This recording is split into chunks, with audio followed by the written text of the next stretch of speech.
On the first anniversary of the 7th of October 2023 attacks, I thought I'd provide some background on why this happened, some context about the war, and where it might be heading. The core, the essence of what is going on relates to a feeling of injustice that the Palestinians have.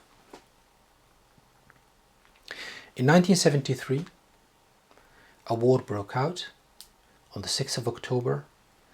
It was the Yom Kippur War. The Arabs attacked Israel, but could not achieve a decisive outcome that would force the Israelis to make meaningful concessions. This is very much related to everything that is happening at the moment, and in fact, it was precisely half a century to the day that when this conflict started.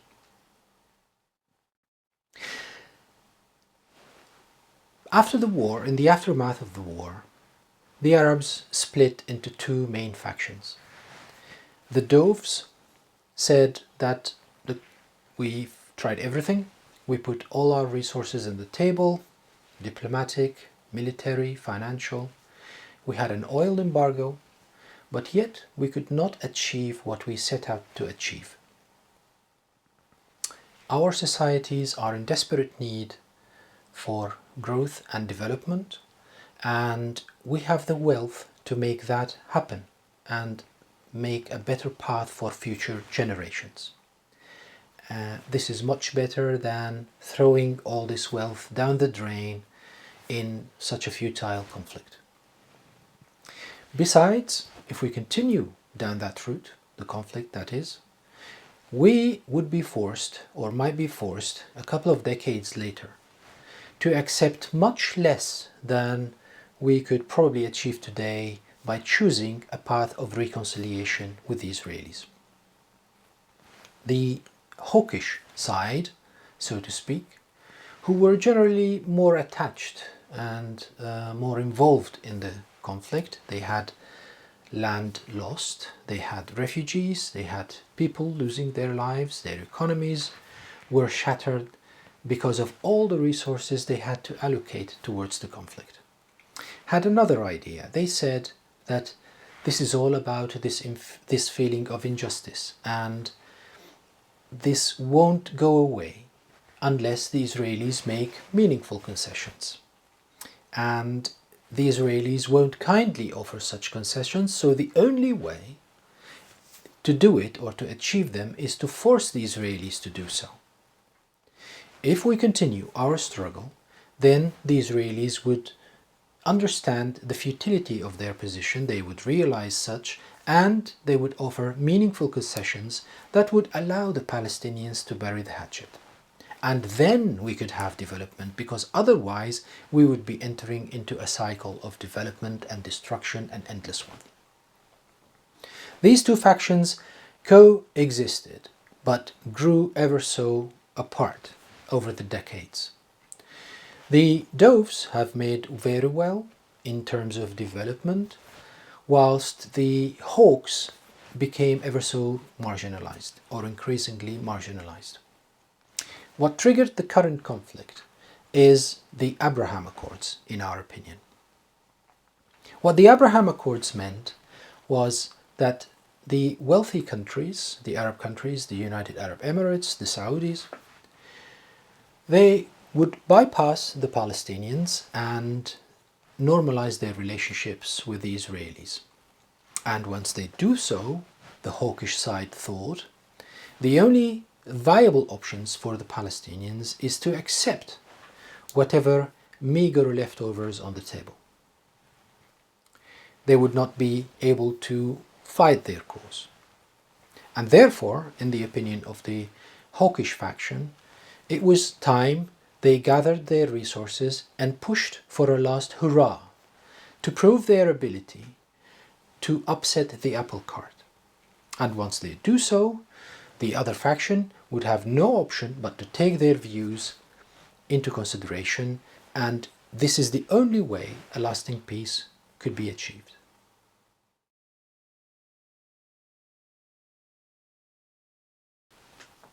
Okay, in order to understand why the current war has taken a year so far, we need to go back to the 1973 War of Yom Kippur. At the end of that war, the Israelis managed to push some units across the Suez Canal, thereby encircling the Egyptians' Third Army and threatening Cairo itself. The Egyptian command had no other option but to ask for an immediate stop to the hostilities and go into negotiations, the famous Kilometer 101 negotiations, in which Israel, and from then on actually, had the upper hand. The reason why the current war is yet to stop is because Israel is yet to force the Palestinians, Hamas and the other factions, into a similar position, into laying down their arms and asking for immediate negotiations. The Palestinians are holding out for a deal that includes a swap of prisoners. One reason why Hamas and the Palestinian factions are yet to lay down their arms is the support they're getting from the other fronts, and the most prominent of which, of course, is the Hezbollah front, the Lebanese front. For an entire year, there have been clashes across the border, an exchange of fire, and tens of thousands of Israelis had to leave their homes in order to avoid the worst, i.e. damage. Now the Israelis, what they want, apparently, is to force the Lebanese faction into a more intense battle, that by the end of which, weeks, say 4 weeks, just like what happened in 2006, even if the victory was not achieved, a stalemate would do, and there would be some sort of an agreement to stop the hostilities. They want to force the Lebanese to stop the hostilities. And once they do so, Israel would call it a day in the north, people can go back to their homes in the Galilee, and then Israel would turn again towards Gaza and start chewing the Gaza Strip little bit by little bit over the next weeks or the following weeks, months, probably years. Change the demographics, change the dynamics, and force the Palestinians into surrender. From the point of view of this coalition of resistance, what we call it today, the axis of resistance, this hawkish faction now backed by Iran,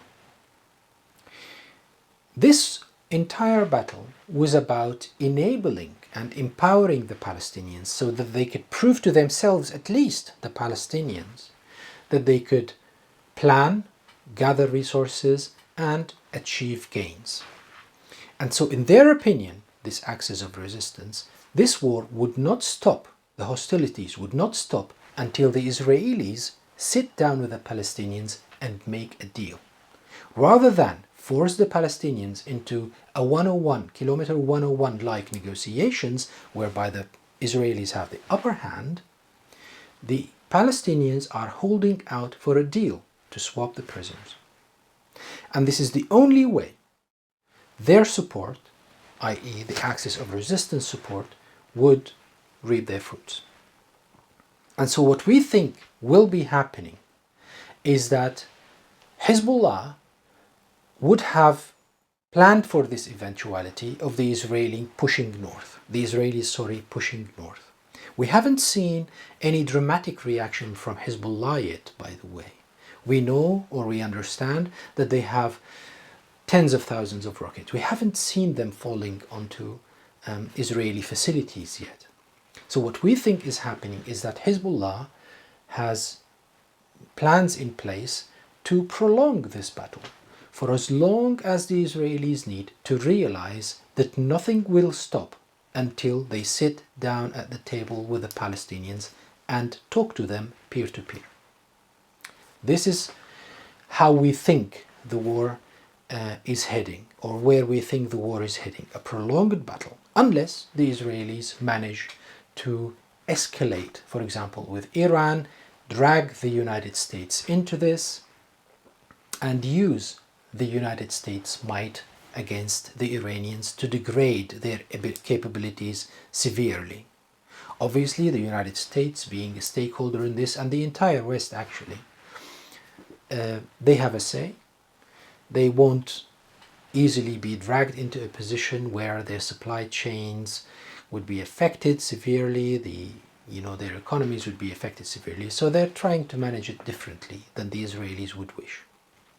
But what we think is going to happen is that the Israelis, would take long before they realize that this battle is going nowhere and that they need to sit down with the Palestinians. Obviously, the Israelis might still have some cards up their sleeves, but the other side might do as well. So we're holding out probably for another anniversary should things go out as they seem to be. Thank you for listening.